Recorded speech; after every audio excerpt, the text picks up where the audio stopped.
ಹಾಪ್ಕಾಮ್ಸ್ ಒಂದು ಅತ್ಯದ್ಭುತ ವ್ಯವಸ್ಥೆಯಾಗಿತ್ತು. ಆದ್ರೆ ಈಗ ಅದು ಕಮಿಷನ್ ದಲ್ಲಾಳಿಗಳ ದಂಧೆಯ ಕೇಂದ್ರ, ಭ್ರಷ್ಟಾಚಾರದ ಕೂಪ, ಬಿಲ್ ಗೋಲ್ಮಾಲ್ನ ತವರೂರಾಗಿದೆ. ಅಷ್ಟೇ ಅಲ್ಲ, ಗ್ರಾಹಕರಿಗೆ ಸುಳ್ಳು ಹೇಳಿ ಮೋಸ ಮಾಡೋ ಕೇಂದ್ರವೂ ಆಗಿದೆ. ಅದು ಹೇಗೆ ಅನ್ನೋದನ್ನ ವಿವರಿಸ್ತೀನಿ ಬನ್ನಿ.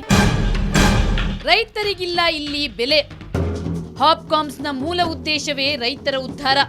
ಆದರೆ ದುರಂತ ನೋಡಿ, ಇಲ್ಲಿ ರೈತರನ್ನ ಅತ್ಯಂತ ನಿಕೃಷ್ಟವಾಗಿ ಕಾಣ್ತಾರಂತೆ. ಕೆಲವು ಶ್ರೀಮಂತ ರೈತರಿಗೆ ಮತ್ತು ಕಮಿಷನ್ ಕೊಡಲು ಒಪ್ಪುವವರಿಗೆ ಮಾತ್ರ ಮಣೆ ಹಾಕಿ ಅವರಿಂದ ತರಕಾರಿ ಖರೀದಿಸ್ತಾರಂತೆ. ನಮ್ಗೆ ಅವರು ಇದು ಕೊಡೋದಿಲ್ಲ, ಇಂಡೆಂಟ್ ಕೊಡೋದಿಲ್ಲ, ಕೊಡಲ್ಲ. ಅದೇನಿದ್ರು ಅಲ್ಲಿ ಲೋಕಲ್ ಮಾಡಿಕೊಂಡು ಅವರು ಕಮಿಷನ್ ಇದು ಮಾಡಿಕೊಂಡು ಇದು ಮಾಡ್ತಾರೆ ಅಷ್ಟೇ.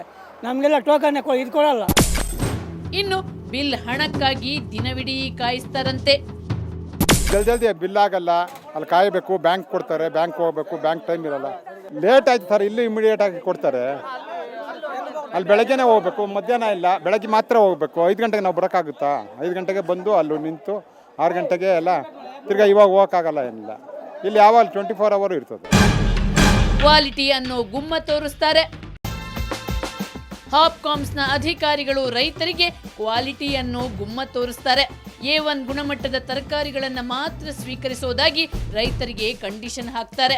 ಇದರಿಂದಾಗಿ ಹೆಚ್ಚಿನ ರೈತರಿಗೆ ಹಾಪ್ಕಾಮ್ಸ್ನ ಹರಾಜು ಅಂಗಣಕ್ಕೆ ಎಂಟ್ರಿಯೇ ಸಿಗಲ್ವಂತೆ.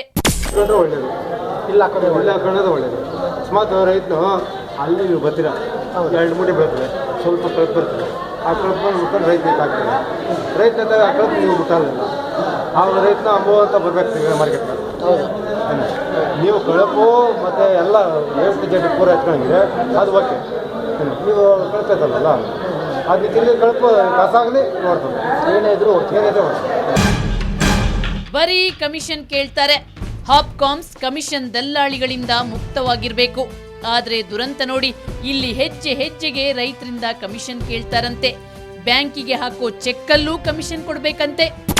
ಅದರಲ್ಲೂ ಅವರು ಬ್ಯಾಂಕ್ ಕಳಿಸ್ತಾರೆ ದುಡ್ಡಿಗೆ, ಅದ್ರಲ್ಲಿ ಕಮಿಷನ್ ಕೇಳ್ತಾರೆ. ಅವರು 2% 3% ಕಮಿಷನ್ ಕೇಳಿದ್ರು. ಬರೀ ಬಿಲ್ ಗೋಲ್ಮಾಲ್. ಹಾಪ್ಕಾಮ್ ಸಂಸ್ಥೆಯಲ್ಲಿ ಭರ್ಜರಿಯಾಗಿ ಬಿಲ್ ಗೋಲ್ಮಾಲ್ ನಡೀತಿದೆ.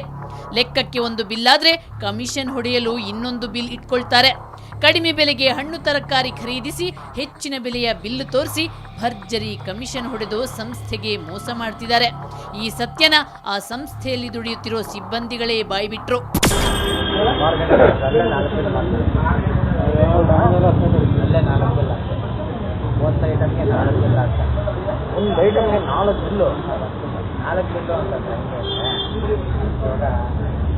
ಒಂದು 10 ರೂಪೀಸ್ ಇರುತ್ತೆ, 10 ರೂಪೀಸು ಒಂದು ಅದೊಂದು ಆಫಲ್ಲು 10 ರೂಪೀಸ್ ಅಂತ. ಹೌದು, ಅದಕ್ಕೆ 4 ಬಿಲ್ ಆಗ್ತದೆ. ಪಕ್ಕ ಬೆಲೆ ಅದು 10 ರೂಪಾಯಿ ಅಂತ. 10 ರೂಪಾಯಿ ಖರೀದಿ ಮಾಡಿರ್ತಾರೆ, 15 ರೂಪಾಯಿ ಅಂತ 5 ರೂಪಾಯಿ ಹಾಕಿರೋದು 10 ರೂಪಾಯಿ ಬೆಲೆ ಆಗ್ತದೆ.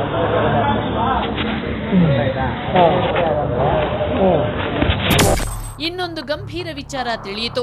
ಇಲ್ಲಿನ ಭ್ರಷ್ಟ ಅಧಿಕಾರಿಗಳು ಕೆಲ ವಸ್ತುಗಳನ್ನ ಖರೀದಿಸೋದೇ ಇಲ್ವಂತೆ. ಆದ್ರೆ ಬಿಲ್ ಮಾತ್ರ ಸೃಷ್ಟಿಯಾಗತ್ತೆ, ಅದಕ್ಕೆ ಚೆಕ್ ಪಾಸ್ ಆಗತ್ತೆ.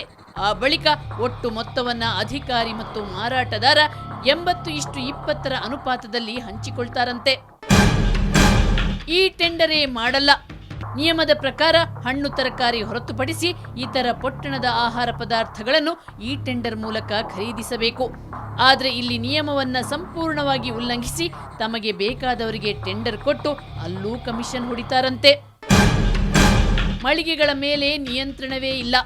ಬರೀ ಹಣ ಮಾಡೋದ್ರಲ್ಲೇ ಮಗ್ನವಾಗಿರೋ ಅಧಿಕಾರಿಗಳು ಹಾಪ್ಕಾಮ್ಸ್ ಮಳಿಗೆಗಳ ಮೇಲಿನ ತಮ್ಮ ನಿಯಂತ್ರಣವನ್ನೇ ಕಳೆದುಕೊಂಡಿದ್ದಾರೆ. ಕೆಲ ಮಳಿಗೆಗಳ ಸಿಬ್ಬಂದಿ ತಮಗೆ ಬೇಕಾದ ವಸ್ತುಗಳನ್ನು ತಮಗೆ ಬೇಕಾದಲ್ಲಿ ಖರೀದಿಸಿ ಮಾರಾಟ ಮಾಡ್ತಿದ್ದಾರೆ ಅನ್ನೋ ದೂರೂ ಇದೆ. ತೂಕದಲ್ಲೂ ಮೋಸ ಮಾಡ್ತಾರೆ. ಸರ್ಕಾರಿ ಸಂಸ್ಥೆ ನ್ಯಾಯಯುತವಾಗಿ ವ್ಯವಹರಿಸುತ್ತೆ ಅನ್ನೋದು ರೈತರ ನಂಬಿಕೆ. ಆದ್ರೆ ಇಲ್ಲೂ ಕನಿಷ್ಠ ಅಂದ್ರೂ 100 ಕೆಜಿಗೆ 10 ಕೆಜಿ ಖೋತಾ ಮಾಡ್ತಾರಂತೆ. ಈಗಲೂ ನಮ್ಮನ್ನೇ ನೀನೇ ಸಪ್ಲೈ ಮಾಡುವಂತ ನನ್ನ ಕೈನಲ್ಲಿ ಆಗಲ್ಲ. ಅಲ್ಲಿ ಗೋಡನ್ ಕೀಪರ್ಗಳೆಲ್ಲ ಅದಾಗಲ್ಲ ತೂಕ. ನಾನು ಬಂದು ರೈತರದ್ದು 800 ಕೆಜಿ ಬಂತು, 700 ಕೆಜಿ ಬಂತು ಅಂತ ಅವ್ರು ಕೊಟ್ಟರೆ ನಾನು ಎಲ್ಲಿಂದ ನಾನು ರೈತರಿಗೆ 2-3 ಸತಿ ನನ್ನ ತಿಕ್ಕ ನಂದು ಅರ್ಧ ಇರುತ್ತೆ. ಆವಾಗಿಂದ ಹೇಳ್ಬಿಟ್ಟೆ ನೀವು ಬನ್ನಿ, ಅಲ್ಲೇ ಎಷ್ಟು ಬೇಕೋ ಅಷ್ಟು ಕೊಡ್ತೀನಿ, ನೀವು ತಗೊಂಡು ಮಾಡಿ. ಮಾರ್ಕೆಟಲ್ಲೇ ಖರೀದಿ. ಹಾಪ್ಕಾಮ್ಸ್ ನಿಯಮದ ಪ್ರಕಾರ ನಮ್ಮ ರಾಜ್ಯದಲ್ಲಿ ಬೆಳೆಯದ ಹಣ್ಣು ತರಕಾರಿ ಹೊರತುಪಡಿಸಿ ಉಳಿದೆಲ್ಲವನ್ನು ನಮ್ಮ ರಾಜ್ಯದ ರೈತರಿಂದಲೇ ಖರೀದಿಸಬೇಕು. ಆದರೆ ನಿಮ್ಮ ನಂಬಿಕೆಗೆ ವಿರುದ್ಧವಾಗಿ ಇಲ್ಲೊಂದು ವ್ಯವಹಾರ ನಡೆಯುತ್ತೆ. ಇಲ್ಲಿನ ಅಧಿಕಾರಿಗಳು ಕಮಿಷನ್ ಗಳಿಸೋ ದುರುದ್ದೇಶದಿಂದ ಮಾರ್ಕೆಟ್ನ ಏಜೆಂಟ್ರಿಂದ ಹಣ್ಣು ತರಕಾರಿ ಖರೀದಿಸ್ತಾರೆ. ಬೆಳಗಿನ ಜಾವ 4:00ವರೆಗೆ ಬರ್ತಾರೆ. ಕ್ಯಾರೆಟ್ ತಗೊಂಡೋಗ್ತಾರೆ, ಬೀಟ್ರೂಟ್, ಕುಂಬಳಕಾಯಿ ತಗೊಂಡೋಗ್ತಾರೆ, ಸೋರೆಕಾಯಿ ತಗೊಂಡೋಗ್ತಾರೆ, ಮೆಣಸಿನ್ಕಾಯಿ ತಗೊಂಡೋಗ್ತಾರೆ, ತೊಗರಿಕಾಯಿ ತಗೊಂಡೋಗ್ತಾರೆ, ಅಲಸಂಡೆಕಾಯಿ ತಗೊಂಡೋಗ್ತಾರೆ. ಏನೇನು ಅವ್ರಿಗೆ ಏನೇನು ಐಟಮ್ ಬೇಕು ಅಂಥದ್ದೆಲ್ಲ ಇಲ್ಲಿ ಬಂದು ತಗೊಂಡೋಗ್ತಾರೆ. ಇದನ್ನ ಮಾರ್ಕೆಟ್ನಲ್ಲಿರೋ ನಾನಾ ಮಂಡಿಗಳ ಮಾಲೀಕರೇ ಒಪ್ಪಿಕೊಳ್ತಾರೆ.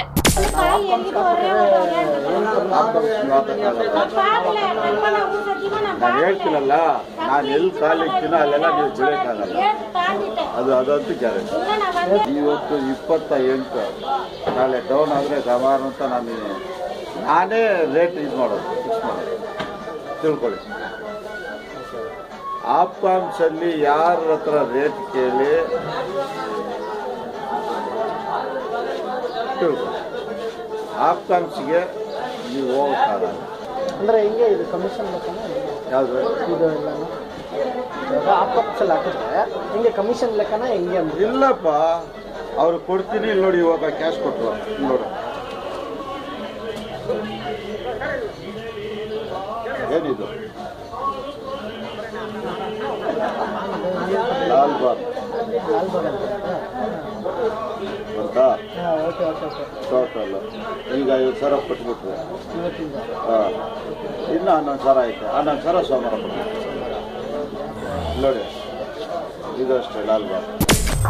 ಈ ರೀತಿ ಕೆಲ ಭ್ರಷ್ಟ ಅಧಿಕಾರಿಗಳು ಇಡೀ ವ್ಯವಸ್ಥೆಯನ್ನ ಹಾಳುಗೆಡಹುತ್ತಿದ್ದಾರೆ, ಸಾವಿನ ಅಂಚಿಗೆ ತಳ್ಳುತ್ತಿದ್ದಾರೆ. ಇಷ್ಟೆಲ್ಲ ಆರೋಪಗಳಿಗೆ ಪೂರಕವಾದ ಸಾಕ್ಷಿಗಳು ಬೇಕಲ್ಲ. ಅದಕ್ಕಾಗಿ ನಾವು ರಾತ್ರಿ ಹಗಲು ಅಧಿಕಾರಿಗಳ ಬೆನ್ನು ಹತ್ತಿದ್ವಿ, ರಹಸ್ಯ ಕಾರ್ಯಾಚರಣೆ ಮಾಡಿದ್ವಿ. ಆಗ ಅವರು ನಮ್ಗೆ ರೆಡ್ ಹ್ಯಾಂಡ್ ಆಗಿ ಸಿಕ್ಕಿಬಿದ್ರು.